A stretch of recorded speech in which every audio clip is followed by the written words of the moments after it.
Hi.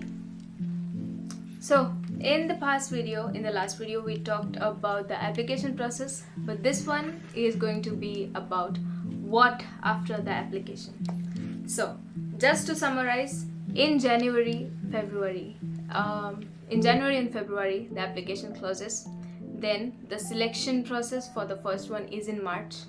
In April you take the interview, and then in June or July you see the results, and in September you come to Indonesia. Actually, this timeline is mentioned on the KNB website too, you can check it out. But today we're going to talk about what after the application. So in February, let's say you successfully completed your application. Now you need to wait for the results. So there are three rounds actually. So the first one is where the university just selects student for interview. Now let's take an example of my university. In my university this year there were at least 3,000 to 4,000 applicants. From the 3,000 to 4,000 applicants, they selected 18 people for the interview. So when you are done with your application, you need to wait. In March, your university will contact you with the list of the few selected people and check if your name is there. Now, if you get selected in this one, you will be taking an interview, a psychological test, and some intelligence test. So let's say there are 3 rounds, right? You clear the first one, now you are on stage 2, where's the interview, the test and all. So in this round you need to appear for three tests. Like, first one is a psychological test, second one is intelligence related test, and third one is a face-to-face interview. So we're going to talk about the psychology test first. So this test is nothing such a difficult one. This one is, I think, conducted by all of the universities just so they can check your personality. This test, they will ask you questions like what will you do in this situation, what is your greatest advantage, what was your greatest failure, or what do you think is your greatest achievement. You have to describe it. They just give you a Google form. At least my university, they give you a Google form. You have to describe it, give answers to the questions that were asked. And in case maybe there will be some different kind of psychology tests. Like for us, they asked us to draw a girl and a tree something. So I don't know how they evaluate, but yeah, they did that. So the process actually depends on every university. So this is a psychology test. Another one is the intelligence test. So intelligence test, in this actually there are 2 types of tests. One is a very common one, which is like, if you go on the internet, look for intelligence or emotional test, emotion intelligence, something like that. I can't say the name, I'm so dumb, so sorry guys. But just when you go to the internet and search this, I will link down a sample paper for you so you have an idea, because I don't have an idea how to describe this thing. I have given the test, but I don't know how to describe, so just pardon me for this. So there's one common type of test which applies to everyone, no matter what field you have applied to, no matter you are arts, science or finance student, you have to give this test, and it is that level that everyone can give it. So there's this one kind of test, and another one is for science students. So in the science students test, they ask you questions related to mathematics, science and all. So it depends on what major you have chosen. So, and also it depends on every university.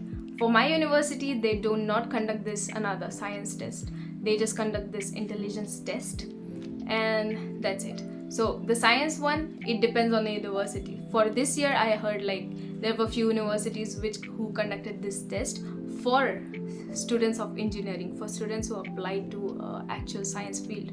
So again, I'm repeating it again, the selection process differs for all the universities. Got it? So the intelligence test you got to give, you need to practice really hard because the questions are really tough. And then the science test, it depends on how much you studied in school. After the test, you take the interview. For few universities, the interview is on the same day of the test. For few universities, the days are different. So it depends. Few universities might, calculate the psychology and the intelligence test result first, then call the students only who passed the test to the interview. It depends.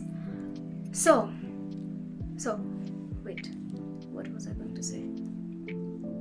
So yeah, these are the 3 rounds in the second round. These are the 3 tests in the second round. So you need to prepare accordingly.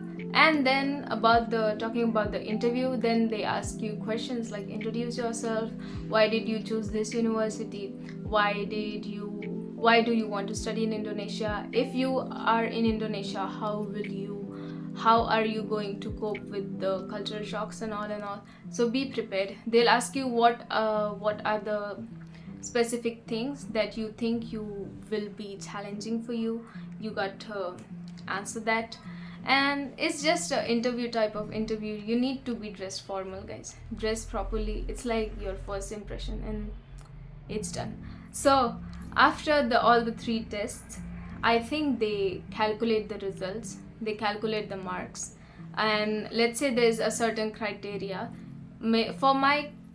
I don't know, but I think you need to score above 90 or above 85 in all the 3 tests in order to qualify for the 3rd round.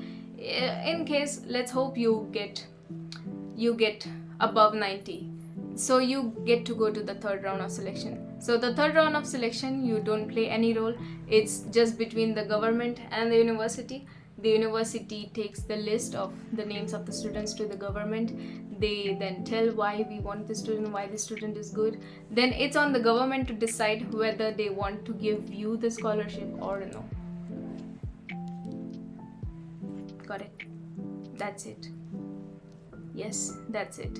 You give the interview test, you wait, you keep waiting, the government decides, the result is out, you come to Indonesia.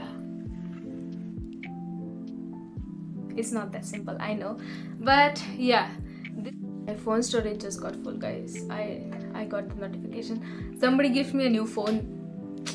But yeah, anyways, this is it for the video on the topic what after the application process. In case there is something I missed, please let me know. Please write it down in the comments. I will reply for sure.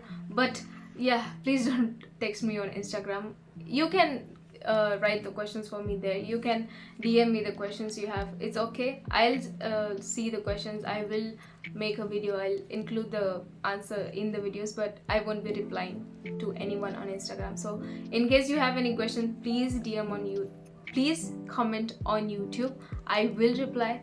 Yeah, that's it. Thank you so much for watching, and I really hope you get the scholarship. Bye bye. See you in Indonesia.